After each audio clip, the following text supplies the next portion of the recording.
ዘመን መዋጀት ሲባል ምን ማለት ነው? ቤተክርስቲያን በሚጠበቅባት ዘመን ወይም የቤተክርስቲያን አስተዳደር በሚጠበቅበት መጠን ዘመኑን የዋጀ አሰራር እየሰራ የብልሹ አሰራር መበራከቱ ራሱ የዘመኑን ያልዋጀ አሰራር ስርዓት ዳታቤዝ አለመዘርጋት ነው።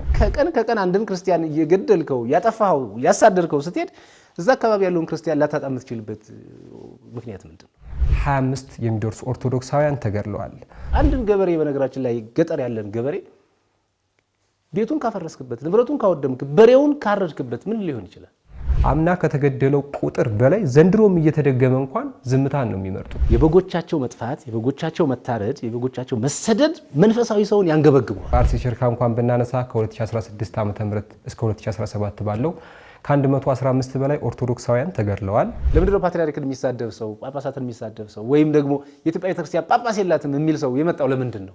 ዘመንን ማትዋጅና በዘመንን ቀድመህ ማትሄድ ከሆነ ፍጻሜው እንደ ግሪክ ሚቲዮሎጂ መዋጥ ነው። በካህናት ቅጥር ላይ በተያዘ የሚፈጠሩ የሙስና ወንጀሎች አሉ። የህግ ክፍተቱ አክስትህን ያጎትህን ልጅ ምናምን ልታገባ የምትችልበት የህግ ክፍተቱ ነው።